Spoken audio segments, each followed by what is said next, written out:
Hey, Dog Nation, I'm Brandon Adams, and this is DawgNation Daily, the daily podcast for Georgia Bulldogs fans, presented today by Engineered Solutions of Georgia. Boy, we have such a big show. I think it's going to be a fun show.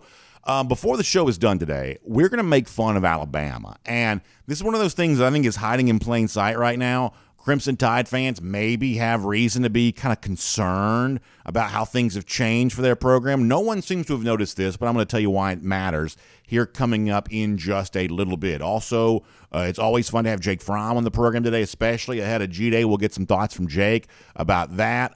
Connor Riley, who's been in Athens there on Saturday when Kirby Smart kind of gave his final thoughts prior to G-Day, and for so much of the other stuff that leads into the conclusion of spring practice, we'll talk to Connor Riley on today's show. That is always a great time. But prior to that, we'll kind of set the stage for what's going to happen this Saturday with a look at some of those newcomers, the freshmen, to really highlight ahead of what could be a big performance for them, including one guy that you can't deny has gotten a ton of buzz thus far this spring. It's a big-time recruiting class for Georgia. A lot of these guys on display on Saturday, so we want to make sure we give them their credit going into what's going to be a fun one right there this weekend. So let's do that off the top of the program. We are so happy to have all of you with us for it. It is DawgNation Daily, the daily podcast for Georgia Bulldogs fans. It's presented by Engineered Solutions of Georgia, and it begins right now. Today's episode of DawgNation Daily is brought to you by Engineered Solutions of Georgia. Dial 678-ESOG now for a solution to your foundation and waterproofing problems. Presented by DawgNation.com, this is DawgNation Daily, the daily podcast for Georgia Bulldogs fans. Here's your host, Brandon Adams. So I believe I mentioned this the other day as a part of our SEC through, and I don't know why I let stuff like this bother me, because ultimately it's not all that important, but I guess I do kind of notice this from time to time. There was a story at CBSSports.com, and it was looking at all the freshmen to watch in the upcoming spring games across college football. And there were there are a good number of names mentioned, 10, 12 names, something along those lines, and you're kind of scrolling through there. You want to see which Georgia guy got mentioned. You're scrolling, and you get to the end of the article. You kind of get down there to where those, clickbaity things are about, hey, you won't believe this one weird trick to get rid of acne or whatever the thing is down at the bottom. You finally kind of get down to all that stuff. And you're like, wait, did I miss the Georgia guy? So you sort of scroll back up to the top. Then you kind of go slowly through the list again. And you realize, wait a second, there's no Georgia name being mentioned here. There's the Arch Manning, which you'd expect to see. And there's this guy from that program and that guy from that program. And you're not really, all that surprised to see some of those names. But you're left to conclude, well, how is it that the back-to-back national champions who had, the number 2 recruiting class for the class of 2023 with, somewhere in the neighborhood of, 2021 early enrollees, whatever the overall total number is, how could that school not have one of the key freshmen to watch for an upcoming spring game? We sort of felt like that's kind of an example of what sort of seems to happen sometimes, which is, some of the Georgia stuff sometimes doesn't seem to get the full attention of the national media the way we think it probably should, but we're also probably a little thin-skinned about that from time to time. But either way, we are going to do today what the national media doesn't do or didn't do in this particular case. And ultimately, that's why shows like this probably exist and why we've been able to find an audience over the years. Is because, frankly, there's never quite enough Georgia talk for the average Georgia fan, and certainly the national media sometimes stops short of delivering on that the way they could. So since the national media doesn't seem to be all that aware of what the freshmen to watch for this upcoming Saturday for G-Day is, how about we give you a few of those right now? Because admittedly, this has been a very interesting spring for Georgia when it comes to some of these newcomers. There are a lot of guys who seemingly are earning some buzz, and there's a small handful of guys who, man, oh man, they're really getting a ton of big buzz right now. I want to start with, on Friday's show, DawgNation Daily, presented by Engineered Solutions of Georgia, I asked this question to Jeff Sentell. And in fact, I kind of set it up the same way I just set it up for you guys right here. I said, Jeff, it seems like some of the national media types may not be quite aware of the freshmen that Georgia's going to have on the field on Saturday. So in your mind, give me the names that you're most interested in seeing. Now, Jeff went on for about 3.5 minutes on this particular topic, so I can't play everything that Jeff played for you. I do think it's worth you going back and checking it out yourself, but I did want to play you kind of a highlight here because I think Jeff mentions probably the top name in terms of guy who has really just generated a ton of conversation thus far this spring, and then obviously there are other names in addition to this, but to set the stage for the conversation here right now, here is Jeff Sentell on his freshman to watch for G-Day on Saturday. And I think this is pretty well reasoned on the part of Jeff. Let's go back and hear this to kind of set us up for where we want to go today. I'm just going to underscore it and boldface it and italicized it. maybe the shining star so far in terms of a surprise, a burst, has been Lawson Luckie. I'm just going to leave it at that. He has turned a lot of heads. He had a big touchdown. He had some explosives. He's really ready to go. And that was no shock if you've been following a lot of our reporting on Lawson over the years. Robinson is great, especially because he's got a lot of tread on the tires. Be interested to see what his weight looks like at G-Day and how fit he is. Because, man, if Georgia could ever get him at like 225, 228, 230, right around there, he would be a really fast thunder back, really hard to get on the ground.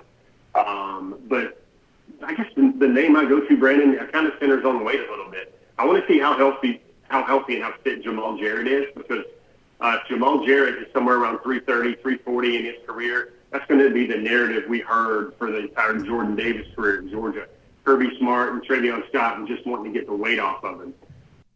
So I think that's really interesting from Jeff Sentell on the idea of a guy like Jamal Jarrett. Hey, if that weight's under control, if he's in the right physical condition, could be that kind of run-stopping space eater in the middle of a defense this season that Georgia really needs. I'll remind you back in 2018 that when Jordan Davis was in a similar role, hey, I'm trying to get my weight under control. I'm trying to be the best version of myself it can be. Well, eventually, about a third of the way, almost half the way through the year, Jordan Davis did start playing a lot for Georgia, and Georgia's run defense, I mean, it's kind of hard to imagine there was a time in which Georgia wasn't like great stopping the run.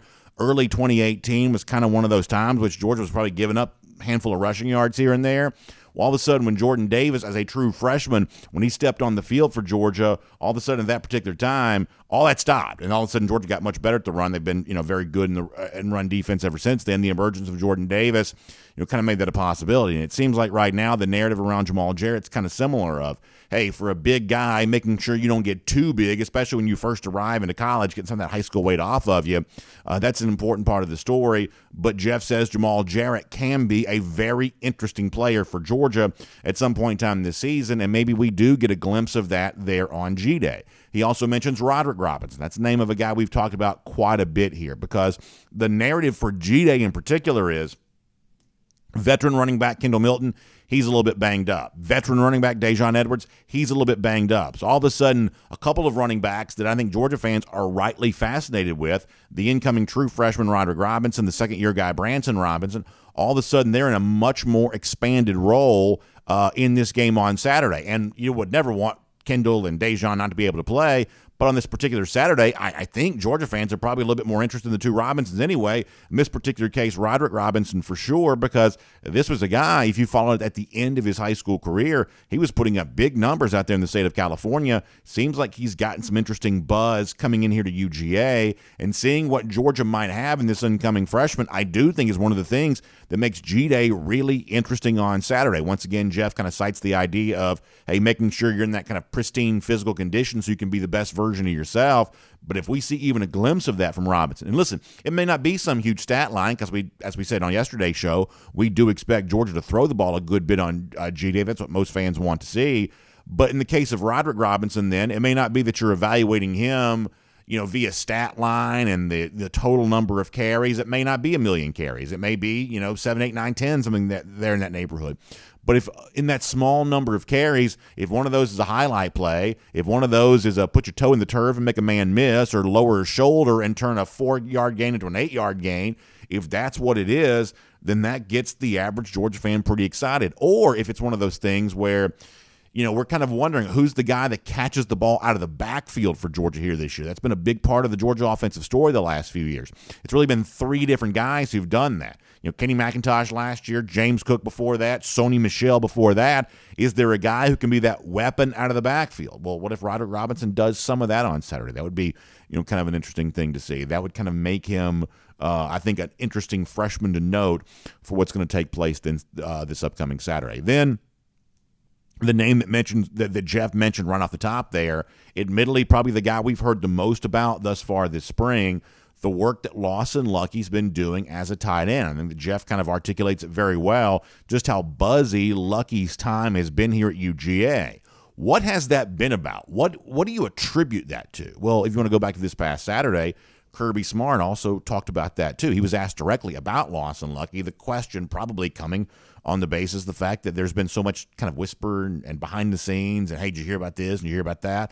And a lot of that, somebody who knows somebody who knows somebody who knows somebody, chatter around these Georgia spring practices has kind of related to Lawson Luckie. How come that is? Kirby Smart kind of shared some of those thoughts himself on Saturday about maybe where some of this buzz around Lawson Luckie is coming from. Lawson has grown up a lot. I think nobody benefited more from bowl practice than Lawson Luckie. He just said, you know what, I want to go bowl practice. He didn't miss one bowl practice. He was there every day, went everywhere with us, traveled with the team, blocked people on the scout team, scout special teams. He jumped on seniors and fought them, and he's grown up a lot, and he's getting very mature quickly. He is not where he needs to be. I think he'll be the first to tell you that he likes to consider himself a tough guy, and he's got a ways to go in order to be tough enough to be a physical blocker. He does have some savvy route running. He's got really good hands. He continues to improve, but he can't think that he's all the way there. So what Kirby Smart says there, I think, is not surprising probably at all in terms of like savvy route running and really good hands. We had a chance to do Lawson to Norcross. We had a chance to do his game in the Corky Kell Classic last summer right there at Mercedes-Benz Stadium, a really good game against Brookwood. And I saw that on full display. Lawson ran a great route, went up and caught a nice sort of fade route in the corner for a touchdown, really looked the part of an offensive playmaker. So the idea that he's showcasing some of that during Georgia spring practice, I don't think that's really a surprise whatsoever. And I don't think it should be surprising at all to say for a guy who 5 minutes ago was in high school that while maybe he's showcasing some of that offensive skill set, the idea of kind of lining up and now being a blocker, especially when you have to block the guys that play on this Georgia defense, that part right now probably lags a little bit for Lawson in comparison to the part where you catch the football and you look really pretty doing that. You know, there's obviously a real challenge to kind of transition from the high school game where you may be the biggest guy on the field to the college game where everybody was the biggest guy at their high school. So maybe not a surprise to hear Kirby say that, but also you can't help but notice just how much positive discussion and talk there's been about Lawson Luckie here thus far, and Smart really saying this is a guy who values his own toughness. He believes he's a tough guy, and he's going to keep going out there and showing that for us, and maybe some of that we get a chance to see on G-Day. I do think that Lawson Luckie, if you made a list of like the 5 or 6 guys you're probably most interested in seeing, no matter how old they are, true freshmen, veteran players, whatever else, just based on the talk here thus far this spring, Lawson Luckie's probably on that list. And then if you go back and listen to the full conversation with Jeff Sentell, as I said, he kind of went into full detail on a lot of these freshman-type guys. You know, you mentioned guys like C.J. Allen. That's another one of those guys that, you know, C.J. was probably less famous than some of those other linebackers that Georgia brought in. You know, Troy Bowles has the famous last name, the son of the Tampa Bay Bucs coach. Raylan Wilson was this big high-profile recruiting battle because Georgia went into Florida from a prestige program down there to get it, and so it seems like Wilson kind of had a little more buzz around his recruitment. All C.J. Allen did was have an unbelievable high school career, really on both sides of the ball, and I think there were people while Allen was in high school who were saying he's underrated. And now he's in college and going through his first spring practice. And once again, you've got guys saying, hey, this guy is a factor. This guy is fighting for playing time. You know, Georgia may have 2 really good starters in the case of Juwan Dumas-Johnson and Smile Mondon, but C.J. Allen's a guy who wants to be on the football field. And that's something we've been hearing pretty consistently here. So that's fun to keep in mind. And then Monroe Freeling there as well. Offensive lineman probably, doesn't quite get as much attention to some of these other guys we're talking about here, but you better believe that for Georgia, and Kirby Smart's laid this out pretty clearly when he talked the other day about the competition ongoing between Austin Blaskey and Ernest Green, that Georgia has been in a position for the last several years to play multiple tackles during a season because injuries are a factor here. So the Blaskey-Green competition means that Georgia may have at least 3 good tackles. What you hope happens is that Monroe Freeling steps up and gives Georgia that 4th tackle so that not only you feel good about your 2 starters there at the bookend of your offensive line, but you feel really good about the 2 backups there too. So as an addendum to this conversation, go back and hear everything else that Jeff Sentell said on Friday, more on Janelle Aguero. Last year you think about Malachi Starks as a freshman safety was too good to keep off the field. Can Aguero be a similar version to that for Georgia here this year? Or, A.J. Harris, whose time to shine really may be sometime in the future, but also one of those guys you have to consider as a part of what we think is a very deep Georgia secondary right now. A lot of names to mention. There'll be, 21 of them on display there on Saturday.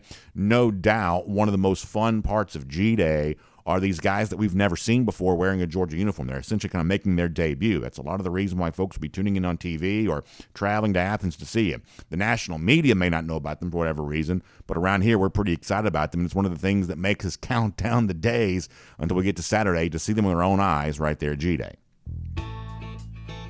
My name's Brandon Adams, and this is DawgNation Daily, the daily podcast for Georgia Bulldogs fans. We are presented today by Engineered Solutions of Georgia, and we're happy to have you with us no matter how you get to us. Live on video, 9:45, 1st and 15, DawgNation.com, DawgNation app. Then 10 a.m. after that across all of our other video platforms, Facebook, YouTube, Twitter, Twitch. We're on the radio at noon on Athens Sports Radio 960 The Ref. Available as a podcast, the Apple Player, Spotify, posting the show in the world-famous DawgNation.com. All kinds of ways to hear the podcast. However you consume it, we're just glad you find it somehow, some way. We want to be as available as possible on as many platforms as possible, and we're so thankful that you show up here each and every day. And we're thankful for our friends at Engineered Solutions of Georgia who make this show possible today. And we're not just thankful for them because they've been longtime friends of ours at DawgNation Daily, although they've been as loyal to us as anybody ever could be. But beyond that, we know they also do great work for you there as well. Your homeowner, and you know taking good care of your home is one of the most important things you've got to be able to do. And that's really where our friends at Engineered Solutions of Georgia step in on all of this, because we just had a weekend where, I mean, did you watch what was happening in the Masters a couple hours down the road here? All that rain pouring there. Of course, you had the same thing going on in your house probably there too. Just rain, rain, rain, rain, rain. And sometimes all of that rain means water's creeping in where it's not supposed to be, in your basement, in your crawl space, in your garage in some cases. It either leaves residue, it was there, or you sort of walk down there and you see it. It's that puddle, that standing water, that whatever else. Well, our friends at Engineered Solutions of Georgia, they want to help you with that. When we talk about foundation and waterproofing, that's what we mean by that, is they're able to kind of make sure your home is sealed properly so that stuff doesn't get in the house, because water can do an incredible amount of damage if it's not checked, if it's not taken care of, and that's where ESOG steps in. Or when it comes to those cracks, unsettled areas in your basement, cracks in the walls. Once again, that can be the sign of a serious foundation issue. You know that. Don't put off getting it seen about. Now, it may be a simple fix, and if it is, Engineered Solutions of Georgia, which is, after all, a solutions-based company, they'll give you the simple fix for your simple problem. But if it's more substantial, if there's more work that needs to be done, all the more reason to trust our friends at ESOG, because they have an entire team of engineers on staff. They're ready to do work for you. There's nobody else in our market that puts that level of resource for you and your problem. So give them a call today. They're proud partners of UGA, fun to support those that support the dogs, and they'll do great for work for you when it comes to your foundation, your waterproofing issues. So give them a call, 678-ESOG now. That's 678-ESOG now. Engineered Solutions of Georgia, a solution for your foundation, your waterproofing issues. We have a very busy show coming up for you today. It's Jake Fromm before we're done, the former Georgia quarterback. Also, I'm going to make fun of Alabama a little bit today. I don't think that people are properly noticing this right now, but there is something kind of hiding in plain sight as it relates to the Crimson Tide. Maybe a sign of things kind of changing there in Tuscaloosa, to use a bad pun. The tide may be turning for Alabama here a little bit, and not for a good reason. If you're an Alabama fan, I'll tell you more of what I mean by that before we're done on the program today. But prior to that, we'll hear from Connor Riley here in a couple of minutes. And as a setup for that conversation, let's also go around the Dawghouse here right now, because I played you some audio a moment ago of Kirby Smart talking about Lawson Luckie from his press conference on Saturday. Smart had several individual player evaluations during that press conference. It's worth your time to go to the DawgNation YouTube page and watch the entire press conference to hear everything that Smart said ahead of Saturday. One of the names in particular that Smart also talked about is another guy. This is not a freshman, so this is a little bit different type of conversation, but a guy that also seems to be earning buzz, seems to be a little bit more in line for significant playing time maybe this upcoming season than he's been in the past, and that's former West Virginia transfer, the defensive back Tyke Smith. In fact, it's the emergence of Smith potentially at that star position, we're led to believe, kind of that nickel back, that extra defensive back, that might give Javon Bullard a chance to slide from that spot where he started a year ago to the safety position, and kind of changing the look of the Georgia secondary perhaps a bit. Obviously safety, and replacing a safety that Georgia has lost off last year's team, Christopher Smith, a big part of the story here for Georgia right now. And the emergence of Tyke, maybe, if this is true, allows Javon Bullard to slide over there and play safety, and that may be one of the ways in which some of this resolves itself here a little bit right now. So what exactly is going on with Tyke Smith, a guy who came to Georgia with some accolades, admittedly so, and Smart had some fun with that here this week, but has been kind of quiet thus far during his Georgia career, some of that related to injury, but maybe now the time is right for Tyke to kind of emerge. I thought that Smart was very candid and very interesting in talking about Tyke Smith the other day during his press conference. As a part of Around the Dawghouse right now, let's let you hear what Kirby Smart had to say. Tyke's been good. He's a leader. He does a really good job punching balls out. There's things he's got to continue to work on to be able to be an every down player for us. But he's tough. He's physical. He embodies what we want in a football player. And, Tyke's been through a tough road, guys. I mean, let's be honest. Before he ever got here, you guys, and I mean this in a nice way, had already labeled this guy to be an unbelievable All-American, first team, just everything, because he started as a freshman at West Virginia. And he's had to come here and compete and really earn it, and he's been through some injuries. But without the injuries, this is the most competitive environment there is to go out and play. And he's taken that head on, and I think he's put himself in position to have a really, really good season the way he's practiced and lived.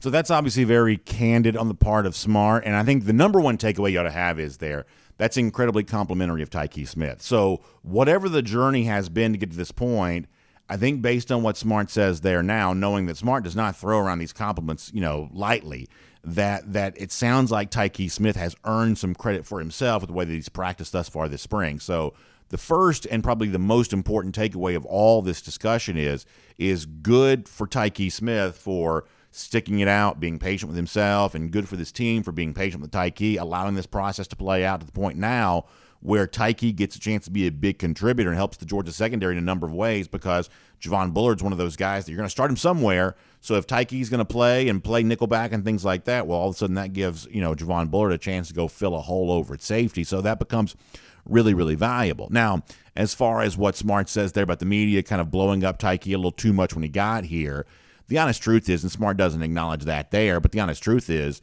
that the reason why the media treated Smith like an All-American is because in 2020 he had been a first-team All-American by several different media entities. There's several different publications, whatnot, had made Tyke a first-team All-American. So the reason why he was treated that way is because technically speaking, that's what he was. However, I think the fact that Tyke was in 2020 a first-team All-American, had been a freshman All-American by the Football Writers Association in 2019, but he was a multi time or multiple sites had him as All-American for 2020. I think that tells us two things. First of all, it tells us this, and Smart's not going to acknowledge this or admit this, but deep down, the proof would seem to be obvious. There is such a big difference between the Big 12 and the SEC, and a guy playing at an All-American level at West Virginia doesn't mean as much as someone playing at even an all-conference level in the SEC. If you want to compare this to guys like Dominic Lovett and Ra Thomas, their transfer to Georgia, I think, should be viewed as a lot more of a sure thing than maybe, Tyke coming here from Morgantown, West Virginia, simply because Lovett's already proven he can do it at the SEC level. And Ra Thomas has already kind of proven he can be a player on the field in the SEC level, which makes the idea of that translating here at Georgia a lot easier to understand. In the case of Tyke, playing like an All-American there at West Virginia in 2020, doing it in the Big 12 is just not the same thing as doing it in the SEC. And I think if you kind of listen to people who know somebody who knows somebody who knows somebody, there was a little bit of chatter when Tyke first got here that what he had done in the Big 12 was not really translating right away here in the SEC. After that, he dealt with some injury, but it sounds like there was a little bit of growing pain for him getting used to a much higher level of play in the SEC than there was in the Big 12, and that's just a fact. Here's the other thing, too, and this kind of extends this beyond just Tyke Smith. We have so many examples right now of stuff that happened in 2020 not exactly translating to 2021 or 2022 or 2023. In this case, we're talking about a 2020 All-American that had a hard time matching that once football kind of got back to normal, so to speak, in 2021 or 2022. And there are a lot of examples of that around college football, and some of that's even with that 2021 signing class who are in high school, seniors there in that 2020 season. Because we're all trying to make evaluations, sort of figure out what's going on around college football. Making sense of what happened in 2020, either with guys who emerged as big-time recruits in the year of 2020 or stuff that happened on the college football field in 2020, a lot of that is not exactly translating very well to 2021 and 2022 and the current year we're in right now. So the more we can understand that what took place in 2020 may have just sort of been a one-off that exists in some alternate universe somewhere, I think the better chance we have of making sense of what's currently happening in college football. So just something to keep in mind there. And that is around the Dawghouse here today. Now, before we're done, we got Jake Fromm, the former Georgia quarterback, lined up and ready to go. That's going to be fun. I told you we'll make fun of Alabama a little bit here today, too. But for now, on everything you need to know to get ready for G-Day on Saturday, let's bring back Connor Riley here on DawgNation Daily, presented by Engineered Solutions of Georgia. From Athens and across the SEC or wherever the recruiting trail may lead, here's a DawgNation.com insider. Looking forward to having Connor Riley here today and kind of covering everything to get ready for G-Day on Saturday. Connor, we heard a little bit from Kirby Smart there a moment ago before you joined us. So before I get into everything else, let me bring you in on this. I think it's good news that you're hearing good things about Tyke Smith. And, it's one of those things of, different people may have different reasons for why it hasn't happened up until now. But the fact that it seems like it is happening right now, not the fact that he's going to be an All-American or anything like that, but just a guy who's maybe a capable player that allows you to use Javon Bullard as a safety. That's what you want to do. I think the emergence of Tyke Smith here this spring, I think it has to be taken as one of the good pieces of news to come out of spring practice for Georgia thus far. Do you agree with that? Yeah, and not to, hyperanalyze it, but I thought the tone with which Kirby Smart took, I think, was probably the most encouraging thing. Because, look, not everyone in the media liked it when he said it, but, he was right, and I'm as guilty of it as anyone. There were a lot of people that hyped up Tyke Smith thinking he'd come in here and do what he did at West Virginia, and I think as you just laid out there, that's not the reality. And so for him to, continue to work through some of his issues, which haven't just been limited to the injury situation that he sustained when he tore his ACL during that 2021 season, for him to continue to working and make the improvements that we've seen and we've heard him do so far this year, I think that's a big thing for this Georgia defense. We knew someone was going to need to step up in that secondary, either at that safety position or at that star position, knowing that you have Javon Bullard who could probably play both. And for it to be Tyke Smith, a guy who's been in the program now for, I think this is his third season, his second spring here, I think it's an encouraging sign of what you have in a guy and a veteran who, yes, he's played big-time college football before, maybe not done it at an SEC level as has been outlined before, but the fact that he's making these strides and the fact that, quite frankly, he stuck with it when there may not have been an incentive for him to do so, where, he came here with the idea that he was going to play for his position coach, Jamil Adai. Adai leaves after one season, and it was pretty clear that that relationship between Georgia and Adai didn't necessarily go the way I think a lot of people intended it to. For Tyke to stick it out, keep getting better, and potentially put himself in a position where he can be a contributor to this team, I think speaks to the maturity level and the development that we've seen Tyke over the course of his now Georgia career. Off the top of the show, we talked about freshmen to watch for G-Day on Saturday. There's obviously a long list of them, and some of them have been pretty buzzy thus far this spring. So if I were to ask you, small handful of names you're most interested in. These can be the obvious choices. These can be off-the-radar choices. It's really wherever you want to take it. What freshmen are on your mind ahead of Saturday? I think Jordan Hall comes to mind here. And again, I don't know what we're going to see from a defensive line in this game where you can't actually hit the quarterback and you're not going to be running the ball that much. But he's a guy, you hear Kirby speak this past weekend about, I don't know if we have any game breakers or game wreckers there on the defensive line. I'll be interested in what we see from him, just given what we've seen from that position going forward. I think Damon Wilson is similarly is a guy who I think he's the farthest along of those freshmen inside linebackers. It's a really young position group on a whole. And Wilson is the guy that I think a lot of people expect to come in and play right away. And so, I don't think he's going to finish with a sack or anything along the lines of that. But how does he look out there? Does he look like he understands what he's doing and, quite frankly, doesn't look lost? I think that'll be something that I'm really looking forward to seeing there. Those two guys on that defensive front seven, I think that's the chance, especially on the line of scrimmage, particularly with the defensive line and outside linebacker position. That's probably the chance where freshmen are going to have the best opportunity to play and make an impact on the defensive side of the ball with the way this team is built. And so I don't think Jordan Hall and Damon Wilson, yes, are the two highest-ranked defensive players that Georgia signed in this past class. But for obvious reasons, I think that's why I'm so interested in seeing them. So let me ask you about that for a second, because I probably should have played this audio a little earlier. Kirby talking about Damon Wilson on Saturday, and maybe I'm overanalyzing here, but that didn't really hit me in the feels. I didn't quite get that, tingling sensation about the way in which Kirby is talking about Damon Wilson, and I'm probably overanalyzing that, but you kind of used tone of voice as a way of, Kirby, not only was he saying nice things about Tyke Smith, but he was sort of saying it in an emphatic way. I didn't quite get that same vibe with the Kirby on Damon Wilson thing from the other day. Am I reading that the wrong way? No, and because the guy that asked that question, and he and I were mapping out questions to ask during the press conference. And we're going through freshman talk about and things like that. And when we brought up that Damon Wilson hadn't been asked about, I'm like, well, I mean, it's right to ask him about him specifically because for obvious reasons. Sure. I can tell you, Kirby's not going to say anything to single him out as an individual there. And lo and behold, that is exactly what ended up happening there. And I think the big thing with Damon is going to be the rest of this offseason. It's not necessarily so much getting his feet under him this spring and what he was going to do. I did not expect him to be a quick study in the same way that, say, Luckie has been at the tight end position for Georgia.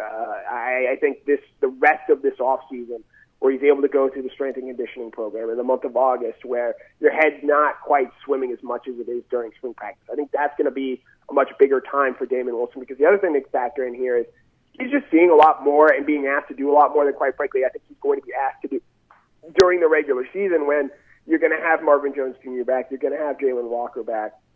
You're a little bit deeper at that outside linebacker position. So while I still think Damon Wilson can and ultimately will carve out a role for Georgia this year, it's not going to be what he's being asked to do during spring practice. And so I think with Damon, and again, that's why I'm interested in seeing how Georgia necessarily goes about using him.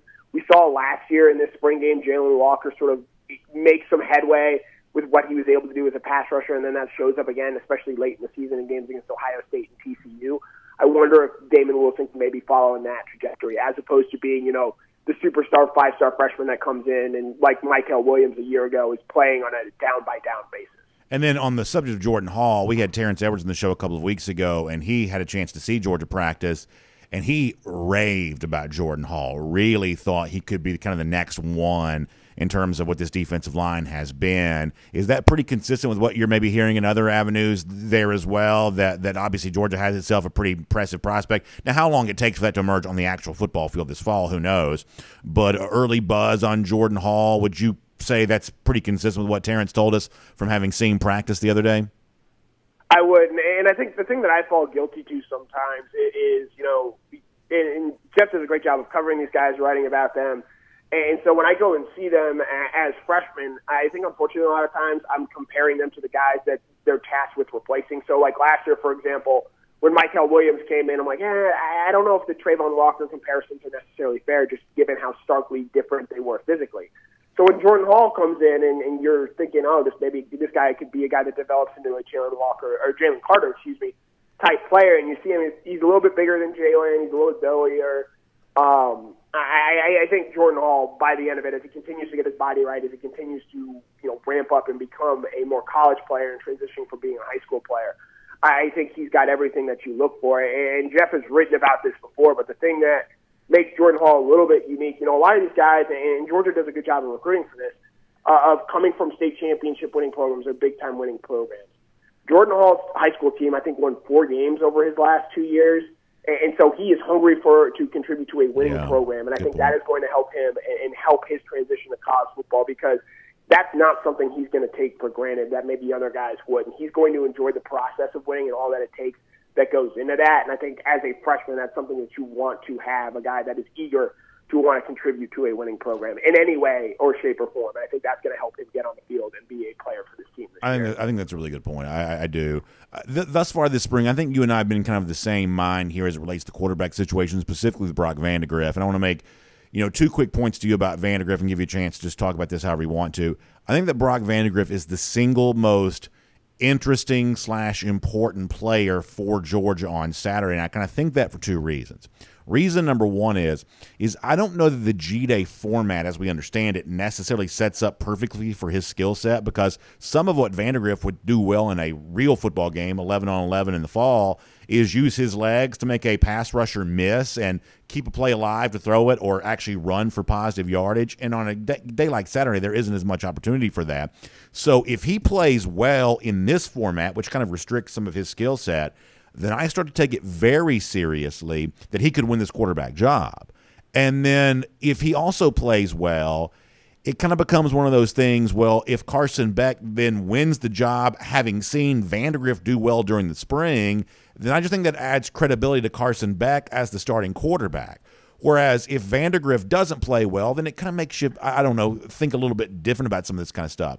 So no matter who the starting quarterback ends up being for Georgia this year, I think that Vandagriff is the more interesting of the two on Saturday. Plus, we have just seen less of him, which makes him, to a degree, more interesting there as well. Based on some of the stuff you've written, I think you may agree with me on that, but do you kind of get where I'm coming from on Brock from that standpoint?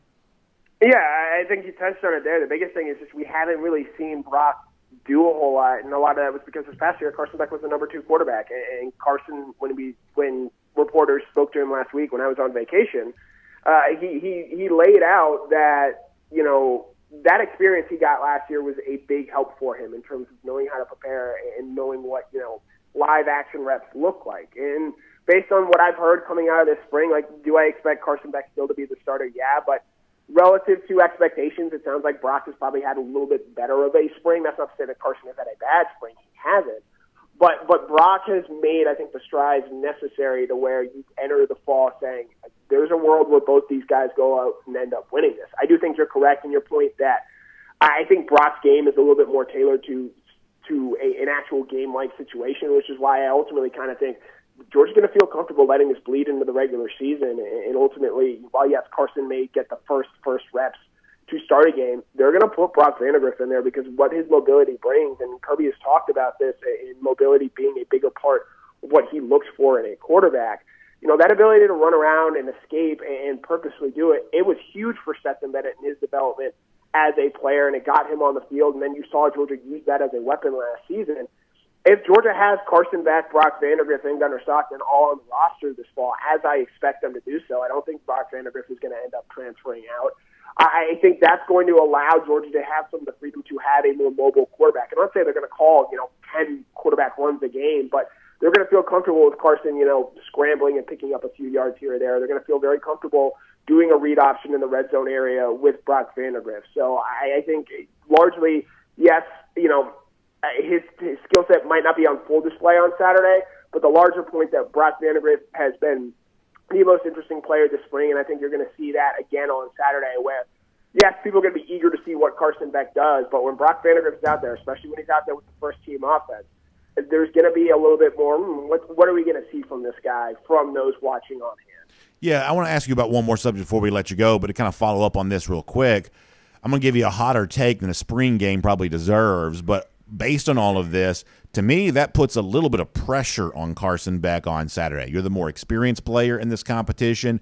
You've been here now for a while. You're the expected starter. I think there is a little bit of pressure on Carson on Saturday to step out there on G-Day. The game's on television. Stand's going to be pretty full, my understanding is, to go out there and look like clearly the better between these two.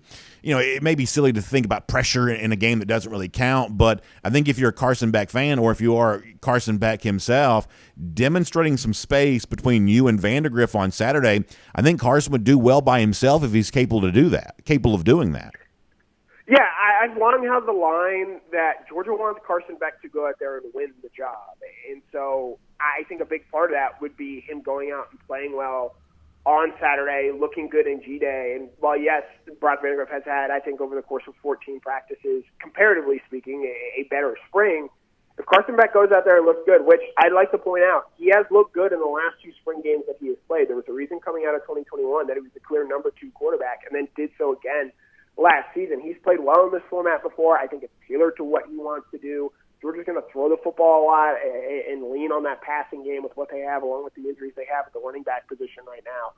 So there is, yes, some pressure on Carson Beck to go out there and perform. I think he knows that. He understands that. And given his own history at Georgia, there's reason for him to want to go out there and show people that, hey, there's a reason why people think I'm going to be the starting quarterback for this team. And that's going to leave a lot of people talking throughout the rest of the offseason, because this is probably going to be the last time on a wide scale notice that a lot of people get a chance to look at Carson Beck and what he can ultimately do. All right, last thing for you. We can make this kind of quick. I certainly appreciate your time. The other day, Nicole Auerbach, who's a writer for The Athletic, had a tweet about maybe people not realizing that what we thought was going to be a spring transfer portal window opening on May 1st was actually slated to open April 15th. I haven't heard a lot of chatter about that since then.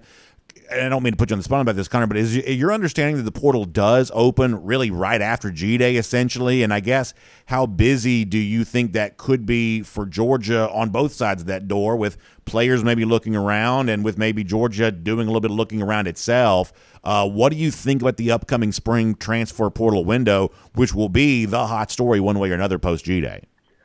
Yeah, the window is open from the 15th to the 30th of April. That is my understanding. It has been moved up those days. I don't think Georgia's going to bring anyone else in. I think they know what they have in this team, along with, I believe, the 7 other 2023 signings that are going to come in this offseason.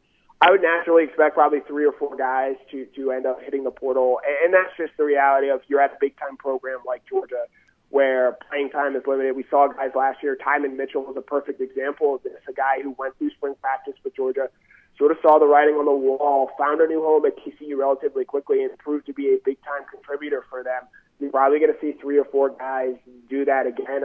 I know those of us in the media, we have our list of guys that we could possibly see transferring out as a consideration there. And look, there are examples of guys who, they're on the fence and see what they might do. They end up staying and end up playing a bigger role. So I do expect this transfer portal window to sort of swing one way. I don't think it's going to be super busy. It's certainly not going to be what it was in the month of January there for Georgia, where they had 10 players in the portal. But I would expect maybe around 3 or 4 guys in part to just look around and say, I don't think it's going to happen here. More veteran guys than necessarily young players. We haven't seen a whole lot of that at Georgia, and I would expect that to be the case with regards to the transfer portal. Then very quickly, when you look at Georgia opponents, we've already heard from Hugh Freeze the last couple of days.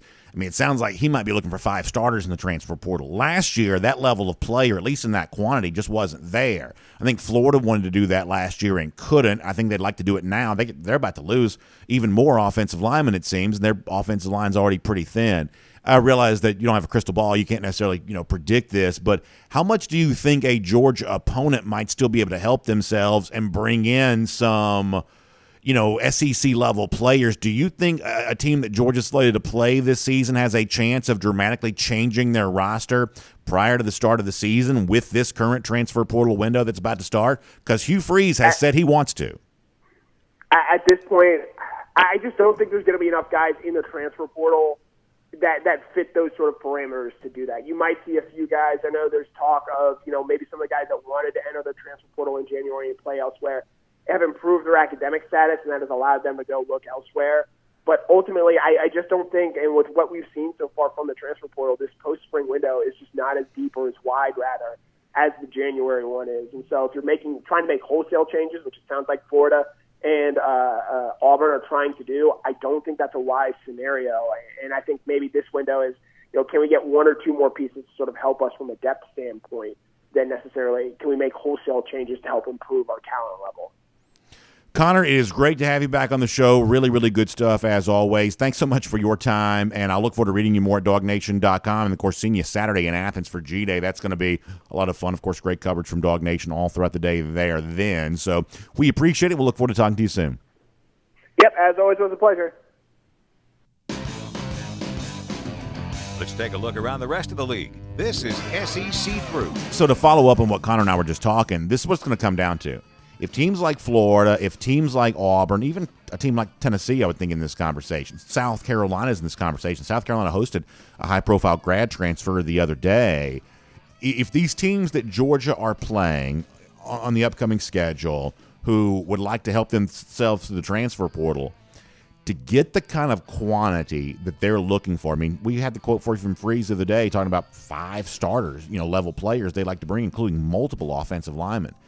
To get something like that to happen, you'd have to have surprise players entering the portal. Guys we don't expect, guys who seem entrenched at their current school, and I'm taking this beyond Georgia.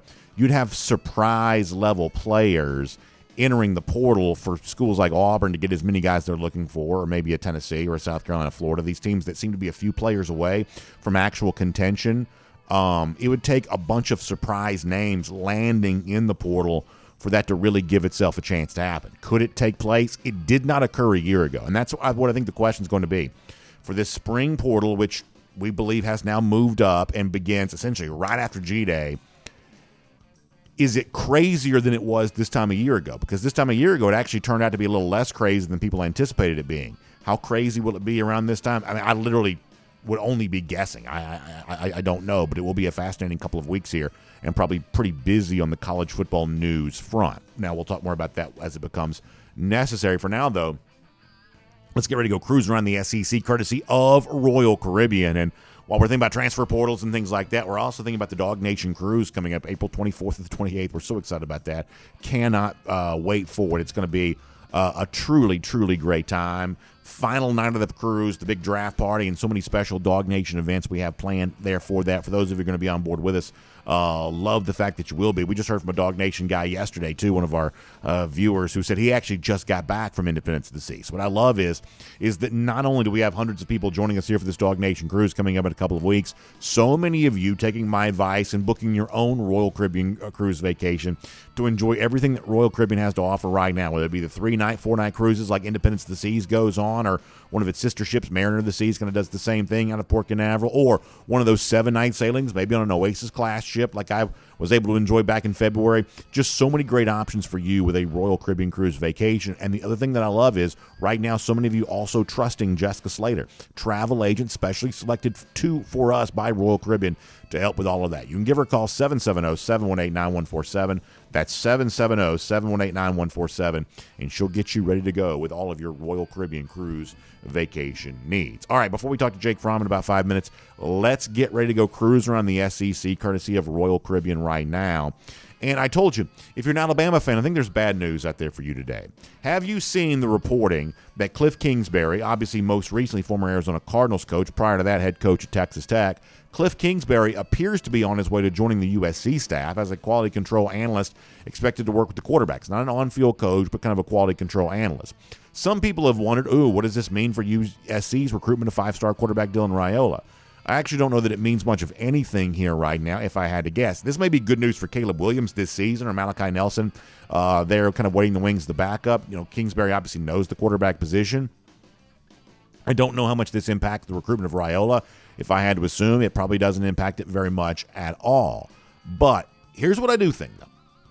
If I'm an Alabama fan, I'm pretty worried right now, because when Alabama was looking for an offensive coordinator and finally settled on a guy like Tommy Rees, who did not move the needle for anybody coming from Notre Dame, the big names that were out there that Alabama might chase down, we had national reporters, the likes of Pete Thamel from ESPN, saying that Kliff Kingsbury was not a realistic name for Alabama, because this is what Alabama's done in the past. When Alabama needed an upgrade in its offense, they went out there and got high-profile Lane Kiffin in 2014. That's a former USC head coach, former Tennessee head coach that Alabama brought in as an offensive coordinator. When it needed an offensive coordinator, it got big name. Same thing with Steve Sarkisian. Kiffin moved on. Maybe Nick Saban was ready for him to move on. But when they moved off of Nick Saban, they're kind of moving, or I should say, moving off of Lane Kiffin for that national championship game. You had Steve Sarkisian, and then you had Steve Sarkisian, your offensive coordinator. That at least eventually a couple of years later, that when Alabama has needed the new coach in place, it's been the big name they've turned to. And Kliff Kingsbury was sort of the big name available to them at the time. And we were told, national media saying for Alabama, that's not realistic for you right now. Kliff Kingsbury doesn't want to be in college football. And yet we find out now, actually, Kingsbury does want to work in college. He just doesn't want to work at Alabama. He doesn't want to be an offensive coordinator at Alabama, wants to go to USC. Now, some of this is a slightly more complicated than I'm making it be. If you're Kingsbury and you want that buyout check from the Cardinals, you have to make it look like you're trying to get a job. So being an analyst somewhere at least makes it seem like you're trying to get a job. So that may be why Kingsbury is even working at all. But the idea that Nick Saban's gravitational pull does not bring the biggest name available into his orbit. A guy like Kingsbury wanted to hitch his wagon to Nick Saban. Apparently that was a non-starter. Kingsbury was in the Philippines, wherever it was that he was, Thailand, wherever it was that he was. Totally unresponsive to any of those rumors at the time connecting him to the Alabama offensive coordinator job. He didn't want it. Didn't want any part of Nick Saban. Does not want to be attached to the final kind of, one final shot at glory. What does they say about the PGA Championship? Glory's last shot. Sort of feels like at least that's what they used to say about the PGA when it was in August. The point is that this sort of feels like glory's last shot for Nick Saban, and Kliff Kingsbury apparently didn't want to be any part of that whatsoever, but he is going to go work at USC. if I am a Alabama fan, I'm a little bit concerned about that right now, because that used to be the kind of coach that Alabama could attract, the big name who wanted to rehabilitate his image and rehabilitate his coaching reputation. That used to be the way this kind of stuff went down, but that's not the way it's going down with Alabama and Kliff Kingsbury right now. Kingsbury apparently going to USC to be a quality control analyst. Crimson Tide seemingly swinging and missing maybe on a big name they could have attracted as offensive coordinator. I was going to do a thing on Paul Feinbaum. He said something very interesting about Auburn and Hugh Freeze. I think that's an interesting enough topic that I want to save that probably for tomorrow, because I think what's probably better to do right now is stay on track, stay on schedule, and get ready to bring the former Georgia quarterback Jake Fromm into the program here today, because there's a lot I want to talk to Jake Fromm about as it relates to G-Day and kind of as it relates to what we'll see from quarterbacks in particular on G-Day. So let me save the Auburn topic. I do think Auburn is interesting here. Let me save that and get ready to bring in Jake Fromm here today. Of course, it's brought to you by Kroger. We call it our Kroger Fresh Take with Jake Fromm on the program. And as we said, when you look ahead to G-Day on Saturday, I talked to Connor Riley about this a moment ago, so much of what's going to go down with quarterback is going to be fascinating. And I think a lot of this is sort of driven by what happens with Brock Vandagriff and kind of the overall picture of, do these two guys that we think are competing to be the starting quarterback, are they kind of capable of putting on kind of a nice show for fans? And what does that mean about the rest of the competition as it takes place during the summer? For more on that now, let's do our Kroger Fresh Take, and let's bring on Jake Fromm here today on DawgNation Daily. Jake, it's so good to have you on the program here today. We hope you're doing well, and I'm sure you're like the rest of us, curious about what G-Day is going to look like on Saturday. Hey, Brandon, what's going on? Glad to be here. Super excited for G-Day. It's going to be a fun day. So let me tell you what I told one of our other guests earlier on the show. To me, Brock Vandagriff may be the most interesting player for Georgia on Saturday, and that's not meant to disrespect, Carson Beck in any way, but we've seen less of Vandagriff over the years than we've seen of Carson Beck. I think the format is probably one of those things that maybe doesn't fully highlight Vandagriff's full skill set, because he's a little bit of a runner, and in a game in which you're not tackling quarterbacks to the ground, he doesn't get to show that quite as much. So if he can stand there and kind of, go tit for tat in terms of delivering the football in more of a traditional passing sense, that to me only increases the likelihood that maybe this summer he can make a real push at actually competing to be the starting quarterback here. Obviously we'll see how all that plays out, but do you kind of understand where I'm coming from when I say I think that Vandagriff is a fascinating player to watch on Saturday? Yeah, 100%. Completely agree with you. It's kind of that allure of the unknown. We've seen Carson come in, play in games, done well, got the big arm, made some good throws, but it's just kind of this unknown element where it's like, hey, what exactly is Brock Vandagriff? Like you alluded to earlier, the quarterbacks being in different colored jerseys, not going to be able to see the full skill set of Brock and what he can do with his legs, but I kind of see Brock maybe even being a Stetson on steroids, a bigger body, even more athletic. Gosh, it's kind of tough to say. More athletic than Stetson, and be able to make some off-schedule plays. And I think it'll be really fun to watch. And then don't count Gunnar Watson out either. Yeah, no doubt about that. Seems like Gunner's enjoyed quite a bit of positive buzz here thus far. And in the game right now, and look, we'll talk about Carson Beck in a moment because there's plenty of good things to say about him, but in the game of college football as it is right now, I mean, how valuable is it if you can keep those plays alive? Even if you're not, you don't have to be Lamar Jackson, just a guy like Joe Burrow who could use his footwork just well enough to buy himself more time to throw the ball, or, as you said, Stetson Bennett at times doing those same things for Georgia, that when you do have that dimension of athleticism, even a degree of that it just kind of increases your chance of giving yourself more times to throw or giving that defense one more thing to think about, right? Yeah, I mean, I can – what Coach Smart wants, what Kirby wants, is he wants a guy that he can put out there that he trusts to make the play that they're asking them to make, and then 2 to 4 times a game get them out of trouble. Scramble, get a first down on third down. So that's what Kirby wants. Kirby wants a guy he can get out there, trust to make the plays that they're asking him to make, and just a few times a game get him out of trouble. That's what Stetson did so great last year. And then really the kind of the evolution of Stetson, kind of early in his career of making a few kind of boneheaded decisions, maybe a few bad plays, and then, man, as he progressed, as he experienced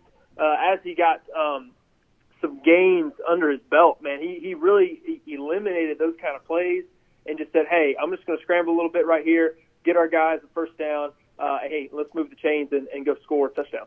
I'm not a former quarterback, so I can't truly know how quarterbacks think. But if I was to put myself in the mind of Carson Beck on Saturday, I feel like I'm probably feeling a little bit of pressure right now. I want to go out there and demonstrate as a guy my fourth year in the program, as a guy who we see on video all the time, making really pretty throws. We've even seen that from him in some of the time he's gotten a chance to play for Georgia this past season there as well.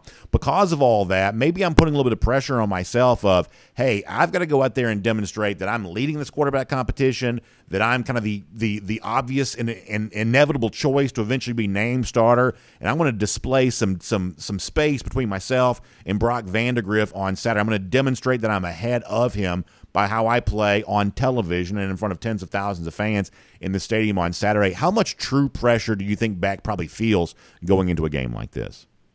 I mean, I hate to say it, but there is definitely a lot more pressure on Carson than the other two guys because he's the guy who's going to be running out with the one, the guy they're expecting to be the guy, a guy that should be the guy. So, look, as the quarterback's the way it kind of goes in that room right now. Everybody's looking at Carson to be the guy, and I mean, sadly enough, I mean that's where the pressure is going to be. It's going to be on him. And if I'm Brock, if I'm Gunner right now, I'm going to go out and play free and play my game.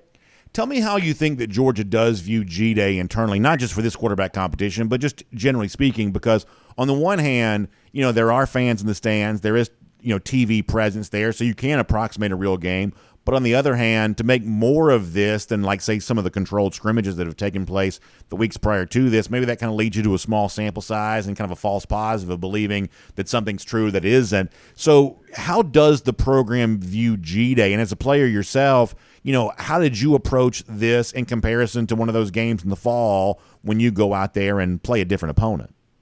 Yeah, I think the nature of G-Day and what the players are going to think about it, I mean, everything's kind of coming from Coach Smart. And I tell you, he thinks a ton of this game. He loves it. He loves the atmosphere. He loves the fans show up for this game. And it's an opportunity for him and the coaches to be able to see players who, I mean, are these guys going to be able to play and play even better in front of people, in front of thousands of people?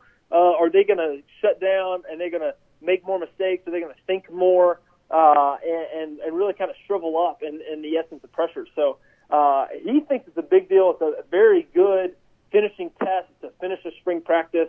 And I think Coach Smart and the coaches definitely put a lot in this game.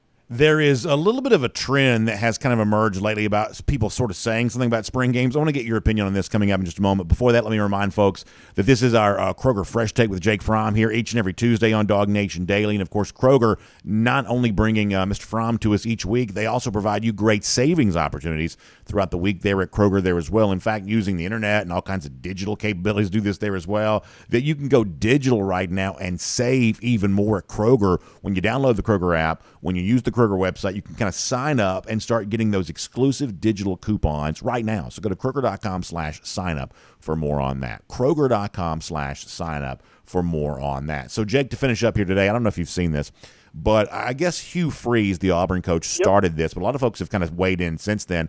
But the notion that you might play a different opponent than just an inter-squad scrimmage for a spring game, maybe even one of those in-state teams or something like that. As a former player yourself and a guy who still loves college football, how would you feel about the idea of not being red team versus black team, but Georgia versus Georgia State or Georgia Southern or some team like that for spring game? Do you think that would be a better situation for you, Jay, and the other teams that might consider that? So it's a very interesting take, and I think just watching the trends of football over the last couple of years, a lot of times trends come from the NFL and they come and they trickle back down through college and then back to high school.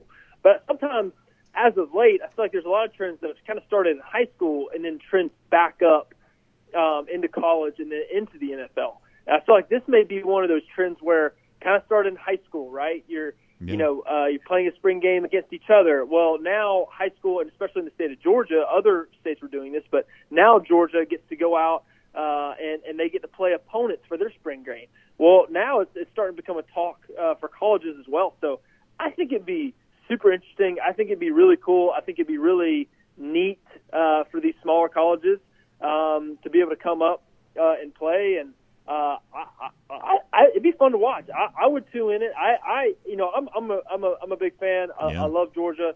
I'm going to click on G-Day regardless, but I think it would have just added an even more cool element as a fan to be able to watch and get to play against somebody, and a little bit more competitive environment for me tuning in and watching. Jake, I totally agree. I think it's a really interesting point. I'm glad to hear you say what you said. Well, listen, I hope you enjoy the game on Saturday. We love your thoughts on it here each and every week on the program. So have a great week. We'll look forward to talking to you again soon.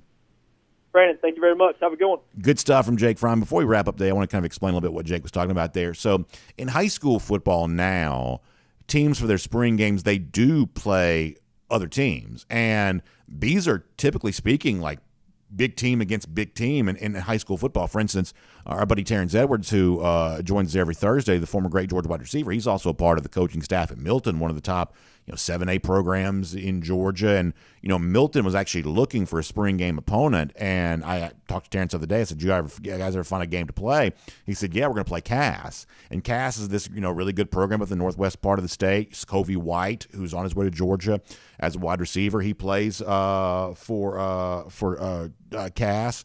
So that's like, you got like Milton, Cass, two teams that would never play. They're not in the same classification. They're, not even the same part of the state. And yet you're going to have a spring game between those two teams. That's what Georgia high school football does now.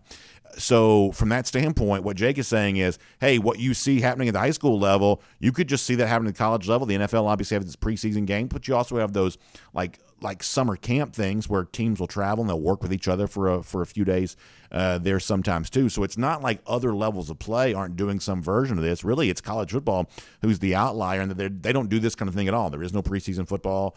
There is no opponent for spring games. The other levels, both below and above college football, are kind of doing this. So this is one of those things that feels like the kind of thing we just sort of talk about in the offseason and have something to talk about. But at the same time, Deion Sanders is waiting on this now. A number of coaches are talking more about this. And so this is one of those things that while it kind of feels like sort of a manufactured, contrived topic, the more actual coaches start weighing on this, the more you start to say, well, if y'all want to do it, then how come you just don't? And so maybe one day we actually will. So interesting to hear Jake speak as forcefully for that as he did, kind of an example of what seems to be a lot of positive momentum for this discussion. We'll see where it kind of goes from here. But interesting stuff there from Jake Fromm as part of our Kroger Fresh Take.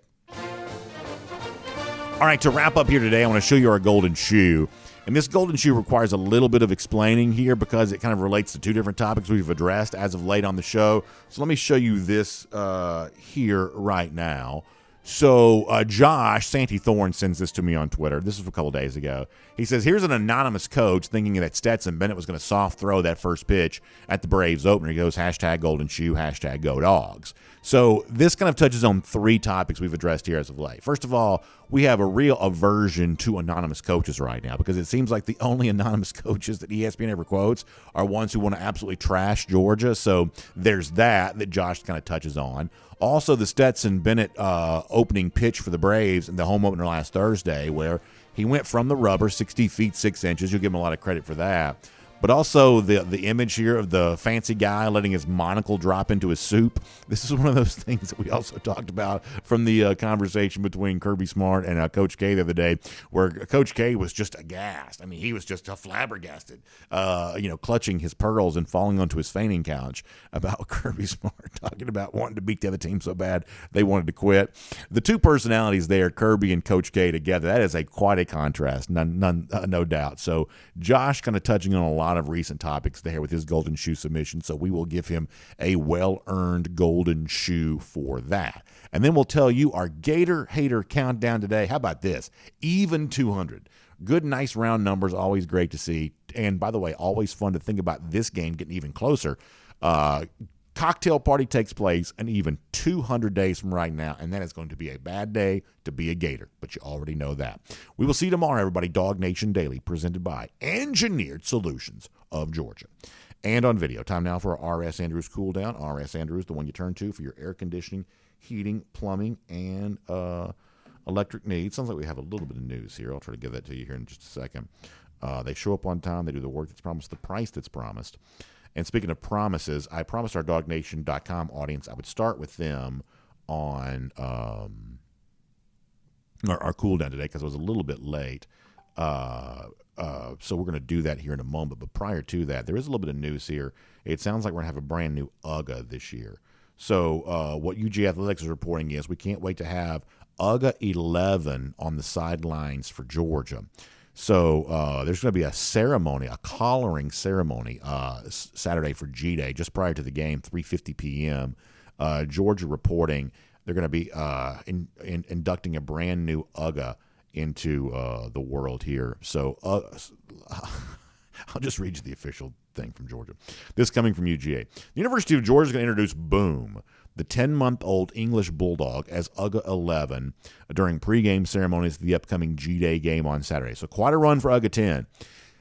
I guess you have to say that UGA 10, far and away the most decorated UGA of all time. Maybe it tells us this in a minute in this particular read. So, UGA 10's given name was Q. This is a little bit like royalty or something like that, the UGAs all have their own name, and then they take on the name of UGA. So UGA's original name was Q, and the new UGA's, given name, birth name is Boom, but about to become UGA 11. What it does not say, here it is. So, here's the resume for Q as UGA. 2.5 years old when he began his reign as Georgia's beloved mascot in 2015. Gosh, I didn't realize he'd been around that long.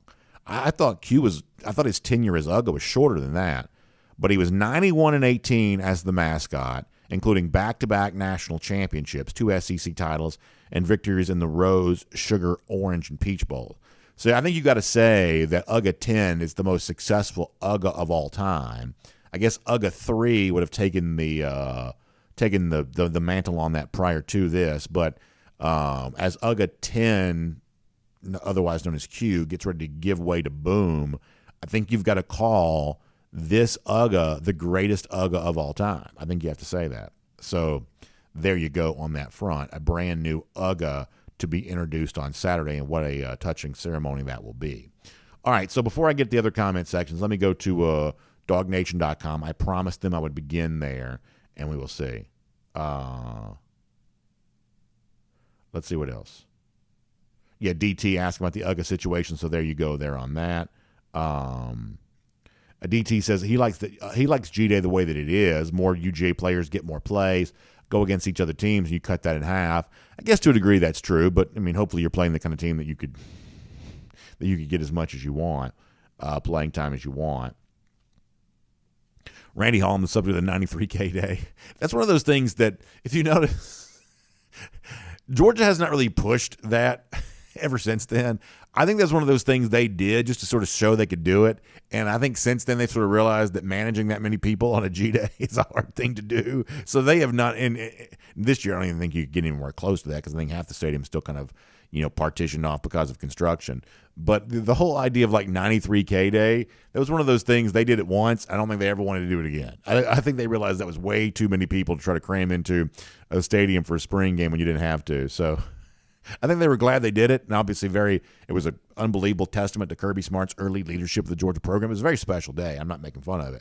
I'm just saying when it was all said and done, that was quite a logistical undertaking, and the kind of thing that they have not exactly promoted since then, for sure.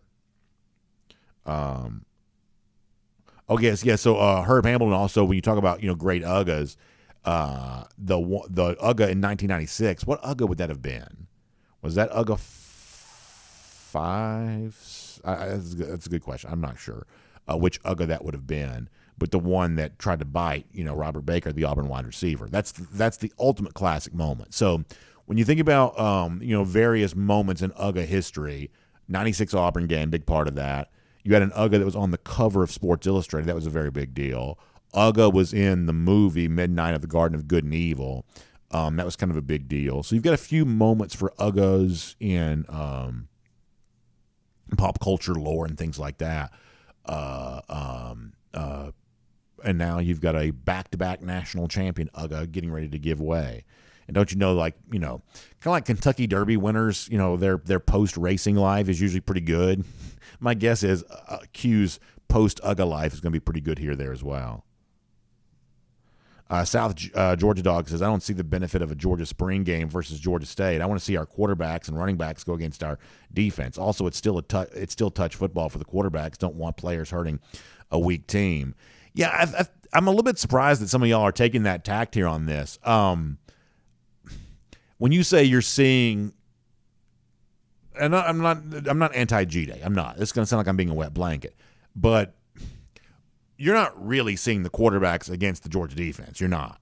You're seeing the quarterbacks against the Georgia defense, with the Georgia defense essentially playing in handcuffs.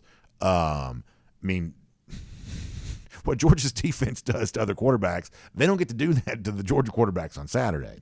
So, from that standpoint, I get what you're saying, but I think it would be an incorrect. Let's say that Carson Beck threw 3 touchdowns on Saturday.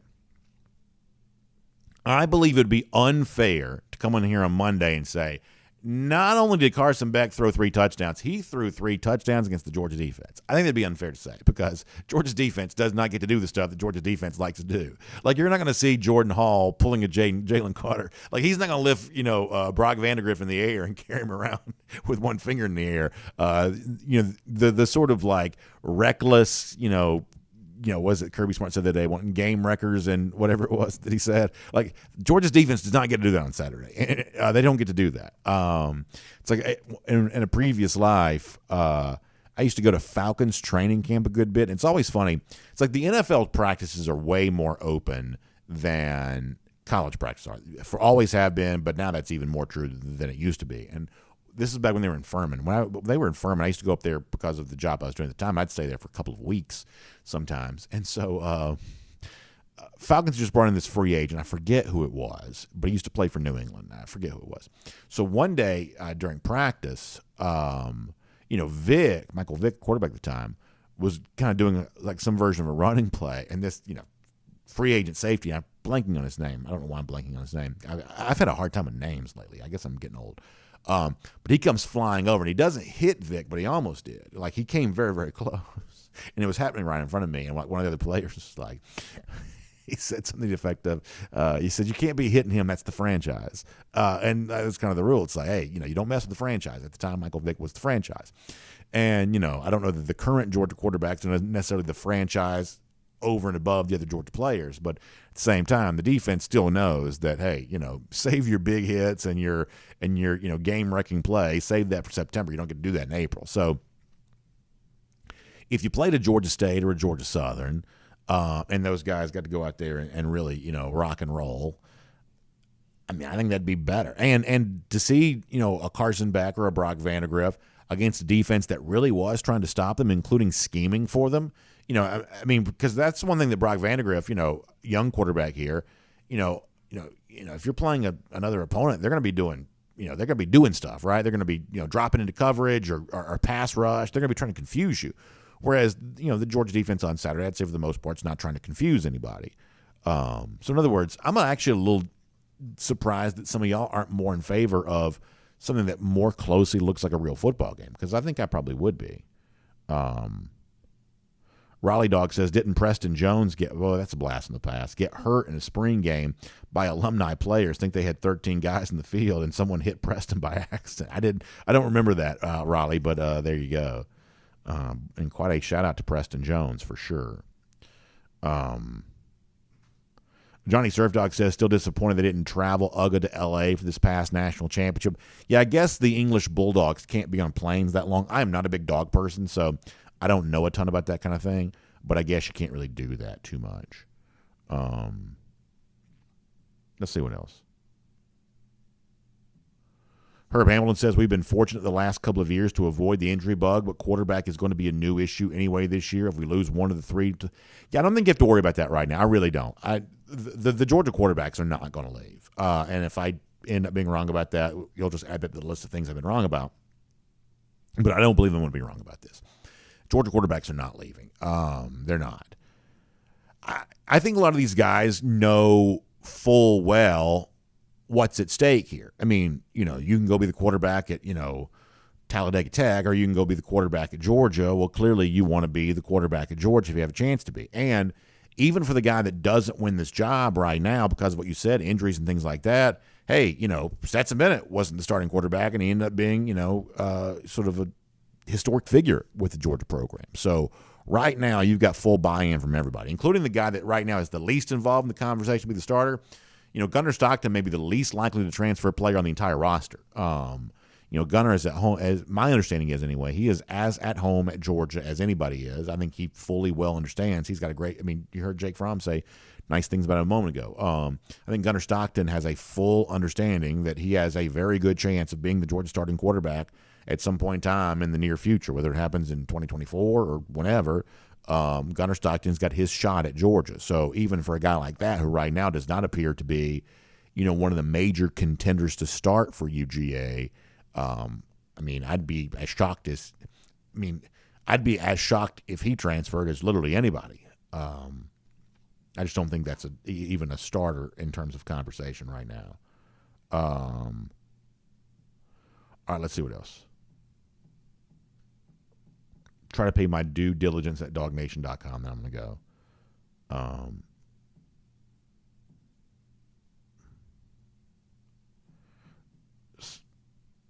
Cigar Dog says, Beck is all the quarterback we need to win again. I hope they don't get greedy and blow the three-man succession we have in place out of the water.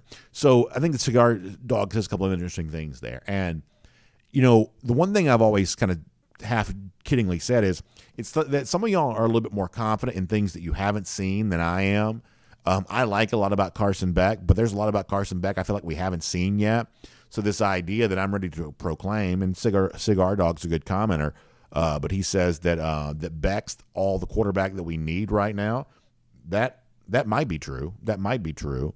But I still want to see him go out there and earn it. And if he really is that good, then he ought to be able to demonstrate that, in kind of a head-to-head competition right now during the spring, and maybe put some of that on display during G-Day there as well. We also have some more news here as well. Looks like Georgia's got a commitment to add for the class of 2024. Natarian Tuggle, a wide receiver for the class of 2024, appears that he's just committed to UGA there as well. So kind of a big ad here. Looks like he's going to be playing at IMG Academy for the upcoming year. Natarian Tuggle committing to Georgia here. So wide receiver commit for the Dogs. Jeff Sentell, you can read more about that at DawgNation.com. He should have a story posting right in the next couple of minutes there on that point. So there you go. But to go back to the point for a moment.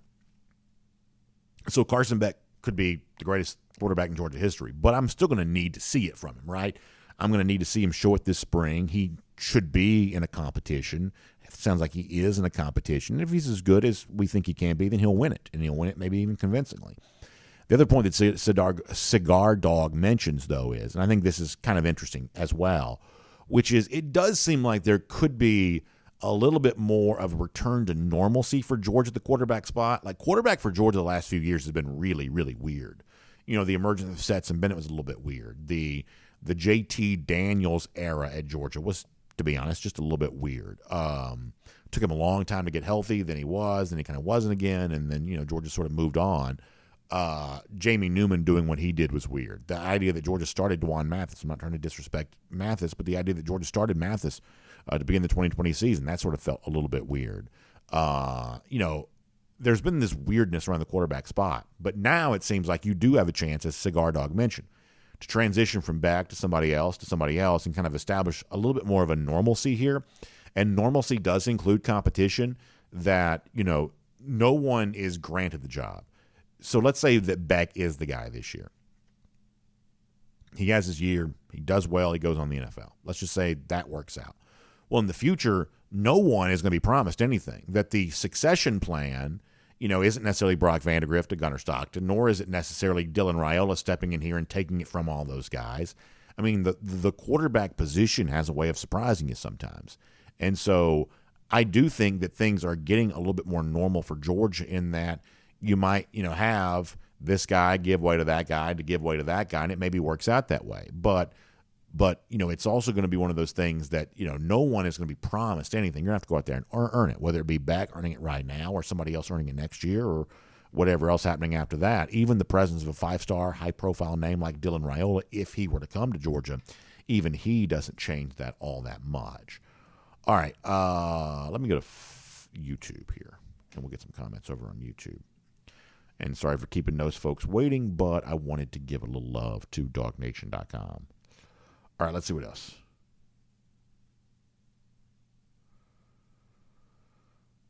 Frank Patterson says, I always wanted to go to one of those collaring ceremonies. Do you think that the guys could film that and put it on the YouTube? That's actually a really good idea, Frank. I'll ask and see. I will ask and see.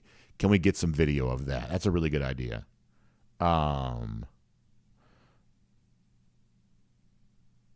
Jonathan Aaron says, Ohio State gets a lot of buzz every year from the media. Do you think it's because of the flashiness and we are more of a hardcore smash mouth? Yeah, I mean, I'm sure other people think that Georgia gets all the buzz all the time. You know, there's all kinds of talk in the recruiting website world about Georgia bump and things like that, you know, that recruits coming to Georgia get elevated. That some Alabama recruits used to get elevated. There's all kinds of talk about that.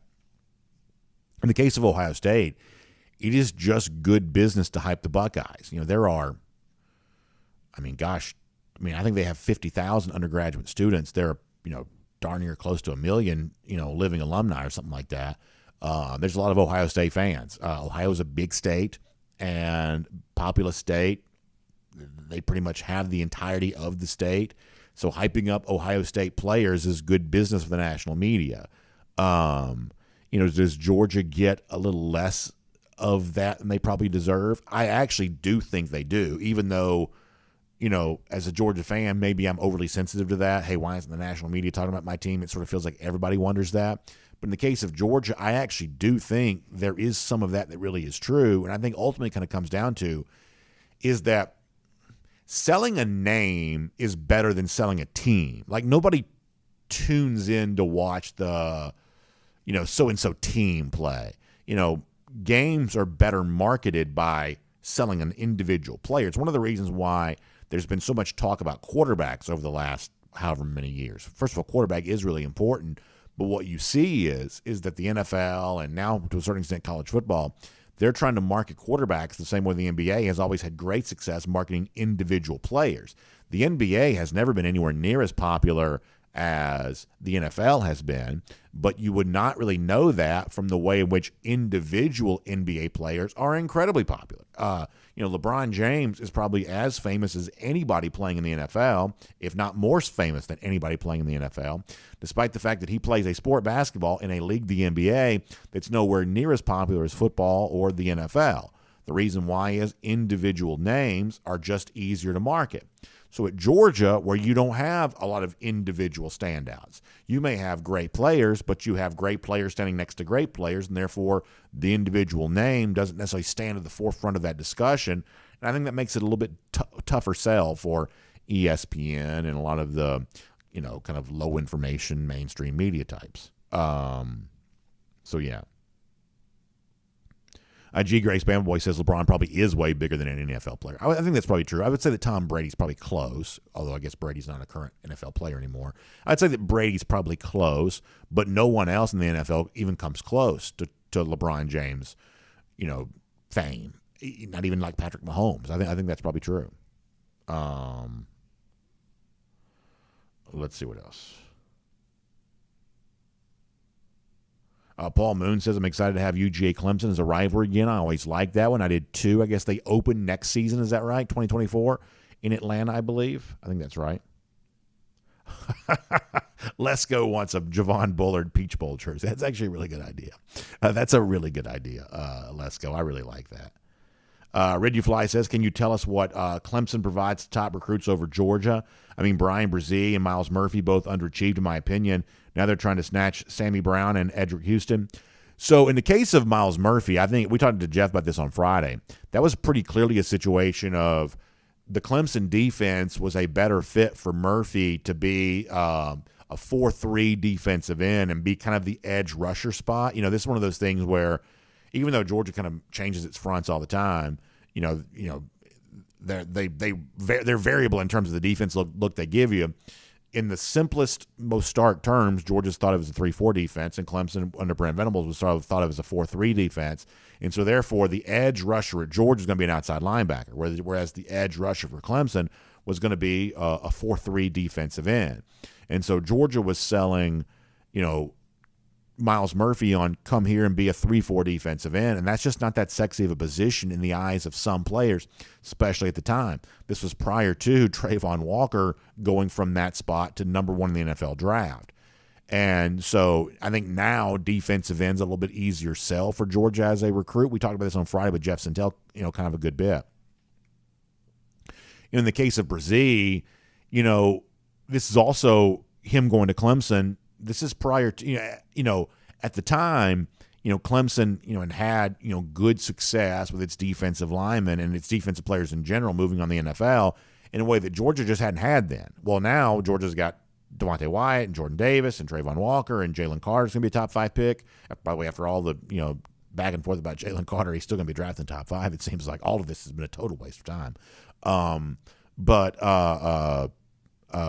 none of that had happened when Brazee made his choice. So Georgia just has a lot more to sell to defensive players than it used to. So when you say, well, what about guys in state right now like Edric Houston and Sammy Brown? Let's see what happens with Edric Houston. I'm not quite so sure. Clemson has been in on Sammy Brown pretty heavily. And the toughest sell for Georgia when it comes to Sammy Brown, who's like really right down the road. I mean, Jefferson is essentially in Athens. That's where Sammy Brown goes. The toughest sell for Georgia as it relates to Sammy Brown is you just signed Raylan Wilson and C.J. Allen and Troy Bowles, the class right ahead of me. And if you're Sammy Brown, you do notice that. Now, listen, I don't think he's afraid of competition. And everybody always kind of says the right things when it comes to stuff like that.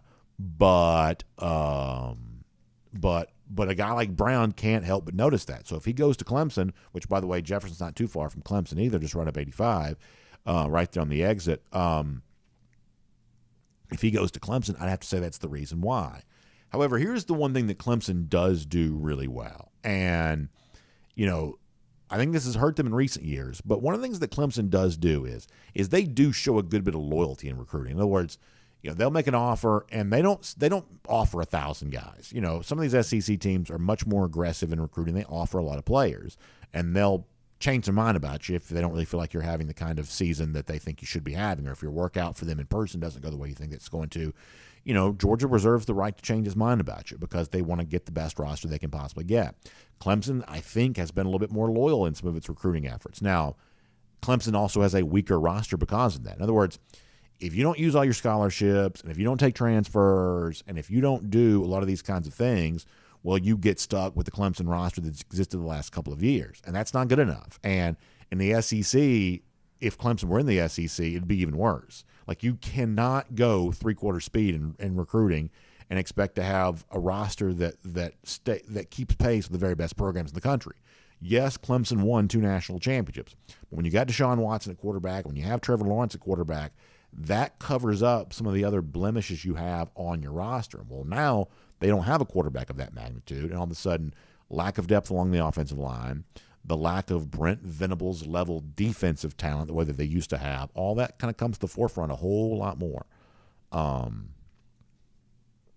I've gone a long way on this particular topic, but one more thing I will say is that it does seem like, I know Miles Murphy had a workout with the Falcons this week, so it does seem like it's going to end well for Murphy in the fact that he's likely to be a first-round pick, and he may be a relatively high first-round pick.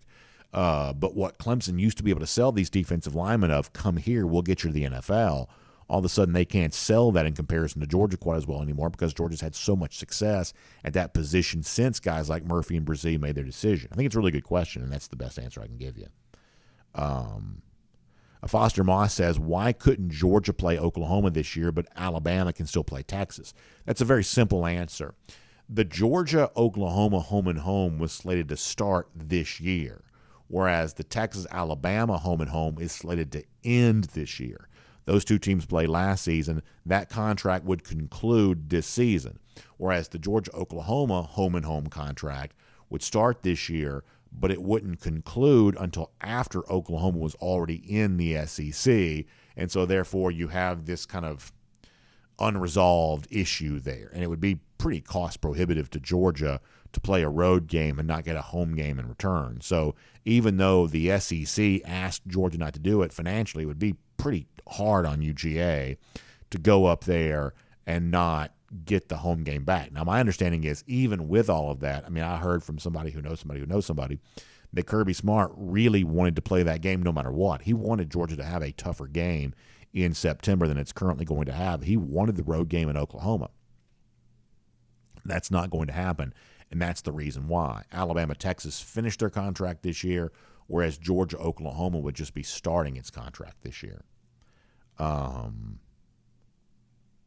Let's see what else.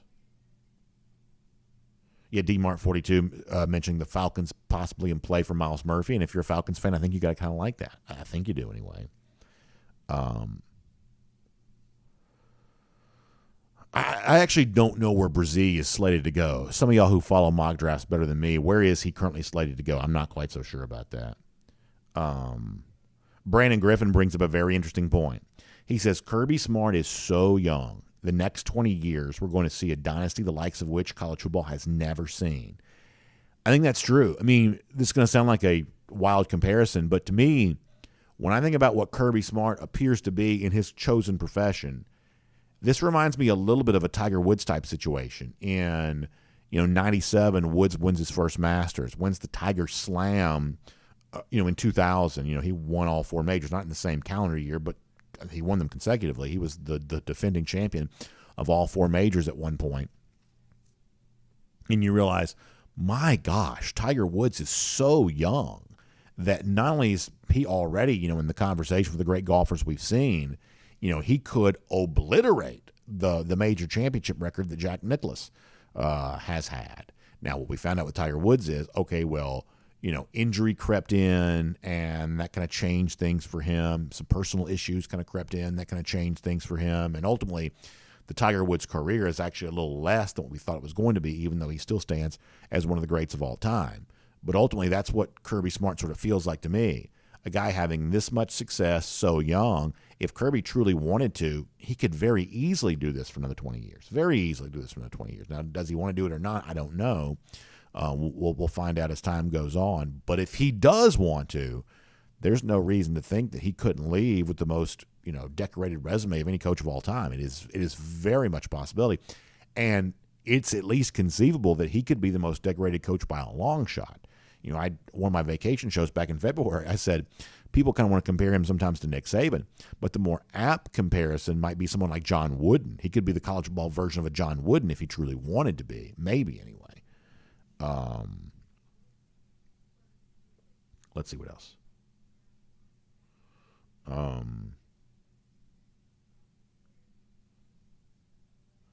Frank Patterson says they say that Tiger's career started to end because one off season he wanted to train the Marines or Navy SEALs, and training he injured his knee, never the same after that.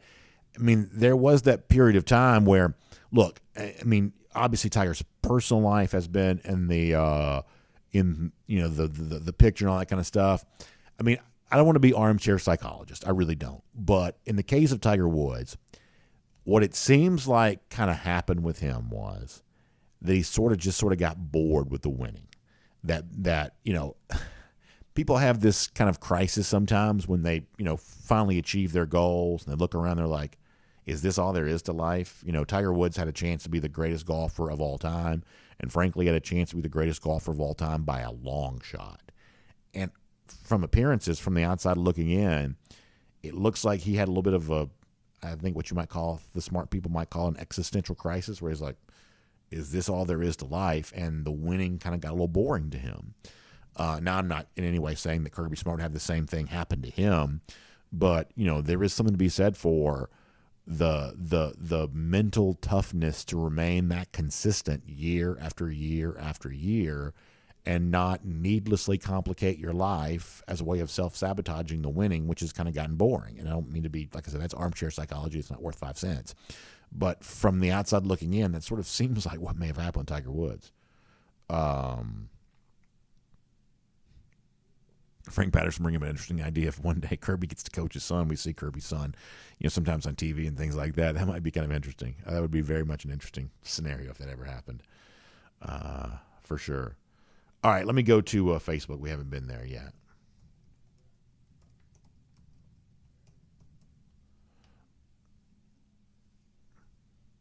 On Facebook, One of these days. Yes, if you're just joining us, a little bit of news here.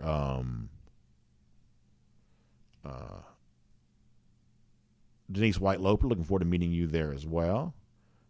Jonathan Moore says he can emphasize the Tiger on that for sure. So there you go.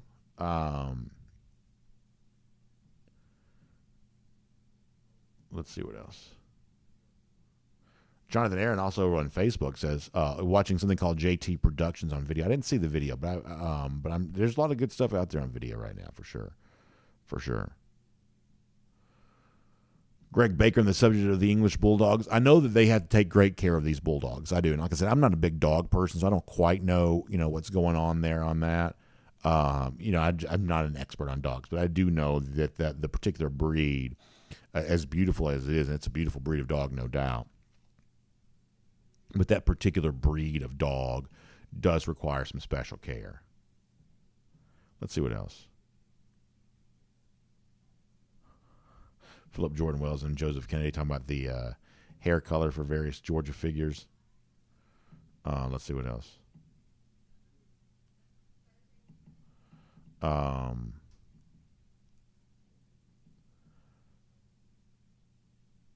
Verbanchik says, I'll support whoever Kirby chooses as starting quarterback. Alan, I kind of agree with you on that, for sure. Keith Vold says the SEC office really screwed us to take away the Oklahoma game.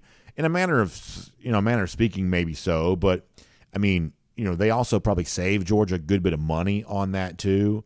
It's like if you negotiated it to say, what if Georgia kind of became like how Georgia has the bye games, you pay the FCS, the group of 5 teams to come into your building.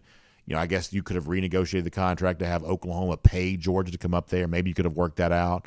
I doubt Oklahoma would have wanted to do that. They kind of already have their budget sort of, that's a pretty big budget change to go from thinking, okay, we're going to get Georgia as an exchange for a home and home later on. Now we've got to pay them money. So while it seems like the SEC may have screwed Georgia by taking the game away from them, financially speaking, and I hate to bring the finances into that because all we care about is the competition on the field, but financially speaking, it probably did save Georgia from a pretty big loss, money-wise, to have the contract torn up. It's just kind of one of those things. William Camacho says he hopes and prays that Beck performs well on G-Day. No disrespect to Stockton or Vandegrift. And I don't think there's anything wrong with, we try to stay somewhat neutral around here in terms of the competition, how it plays out. But I don't think there's anything wrong with somebody rooting for somebody else. If you're from the Jacksonville area, you probably root for Beck. If you're from the Athens area, you may be rooting for Vandegrift. If you're up there in, Rabun County, up there around the Lake Burton, you might probably rooting for, Gunner. I don't think there's anything wrong with that. I mean, ultimately, Georgia fans root for the player who is on the field, and they root for the team no matter what. But in this competition, having a little bit of a rooting interest between one guy or the other, I don't think there's anything wrong with that. I don't think there's anything wrong with that at all. John Collins said he saw a list of offensive coordinator hires. Garrett Riley was ranked number 1. Bama's ranked number 10. Bobo wasn't mentioned. So, I mean, I'll give Clemson credit. I do think hiring Garrett Riley potentially is a very big deal. Now, I'm sure it was a very tough sell to say, hey, we're going to hire the guy that just lost 65-7 to Georgia. I'm sure that was probably a tough sell because he was at TCU this past year. But I think that Garrett Riley is a big upgrade over what they did have. I don't think there's any doubt about that. As far as Tommy Rees goes, I have a hard time believing that Tommy Rees is a better hire for Bama than Mike Bobo is for Georgia. But I guess we'll all find out ourselves here coming up in a little bit. Jamie Huff asks an interesting question. He says, this is actually a very interesting question. He says, if it's all even between Beck and Vandegrift, do you go with the younger guy? He says, I'm Team Brock, by the way. So Jamie's rooting for Brock Vandegrift, which, as we said before, there's nothing wrong with that. So here's what I'll tell you. And somebody else may answer this different. In fact, some of y'all may answer this question differently. But what I'll tell you is that because Georgia's going for a third straight national championship, I don't know that you necessarily would make that decision. If this was a normal Georgia year, as normal was defined prior to 2021, in a even quarterback competition, you probably would choose the younger guy. High schools work this way. If it's so-and-so competing with so-and-so, if this guy's a freshman and this guy's a junior, if they're even, you take the freshman because you get the long-term value here. I don't know that Georgia has a lot of long-term thinking in place right now. So let's say that it's essentially even between Beck and Vandegrift, but Beck is like 1% better or like 1 degree better. Because of what Georgia's trying to do right now, which is win a third straight national championship, I think they might feel comfortable making what some coach would view as the unorthodox decision. We'll take the older guy. We'll trust him. To be honest, that's the guy that probably would be most likely to transfer if he wasn't starting quarterback. So maybe we'll kind of keep the apple cart from turning over by starting him, using the veteran presence with the right to like play Vandegrift if we need to. So the point here is that the way that coaches have typically operated in the past is if it was even in a competition, they would choose the younger guy. But because of how is it transitory, is that a word? Because of how transitory the quarterback position sort of become, and because of the fact that Georgia has a lot to play for in this particular year, present tense conversation of winning a third straight national championship, Georgia might reserve the right to make a different decision than some programs would make if they were in that same spot. All right, we've gone very late, and I've got to go, so let me do one or two more here. Thomas Tyson says the contract is for a home and home. That was up in the air with OU coming into the league next year, and how scheduling would play out, so they canceled it. Shame, because I wanted to go to Oklahoma. Yeah, I was really looking forward to going to Norman. That's a place I've never been before. I would love to have done it, and we may get a chance to do it soon. Georgia may play Oklahoma very soon in the next couple of years, but as it stands right now, it won't obviously happen here in 2023. G. Grace Bama Boy says Kirby is faithful. It would be back. Yeah, I think a lot of quarterbacks would say I'm not quite so sure how faithful Kirby Smart was to me. I mean, Kirby has reserved the right to make the best choice, and that's just been the kind of way he's done. And oftentimes that has meant, if you want to use the word faithful, the opposite of that being some sort of betrayal. There have been a lot of times that the older, seemingly heir apparent quarterback has felt betrayed by the choice that Kirby Smart has made. So, I don't know that it's faithfulness or betrayal. I don't think it's either one of those things. I think it's Kirby Smart making the choice that he thinks is best. All right, let us get ready to go. It's late, y'all. We got to go. We took a lot of comments today. So let me wrap up. Y'all check out the Atlanta Journal-Constitution online, AJC.com. Braves got a nice win last night. I tell you this, not the world's best star other than the one for Dylan Dodd in St. Louis the other day. The two young guys who've been in the rotation of the Braves, not exactly great from them. But Bryce Elder, though, a little bit different type of story here. Elder making a push to be in the permanent Braves rotation, gave the Braves a nice start against Cincinnati last night. And then Sean Murphy came in with the walk-off home run to win it. So you can read more about that online, AJC.com. Talk about some Falcons workouts. The idea that Miles Murphy may have been in town, you can read more about that online, AJC.com there as well. And how about weather? So far, pretty warm here in 2023. Certainly seems like we've seen that going on. So you can read more about that there as well. Oh, I guess the play-in game between the Hawks and the Heats tonight, you can get ready for a preview. Isn't that right? Is the play-in game for Hawks Heat, is that tonight? You can read more about that. And interesting story there, too, but the idea of some potential NIL deals for high school athletes. This is something that exists in certain states, but does not currently exist in Georgia. There's some discussion going on with that at the GHSA level. So you can read more about that online, AJC.com as well. Y'all have a great day. Check out R.S. Andrews online for your air conditioning, heating, plumbing, electric needs. Warm weather, that means air conditioning. Get yours tuned back up to factory fresh specs. Just $99, and it'll keep you cool and comfortable all spring long. So find that online at rsandrews.com. Have a great day. We'll see you back here tomorrow. DawgNation Daily, presented by Engineered Solutions of Georgia. R.S. Andrews cool down after that. We'll talk to you then, everybody. Have a great day.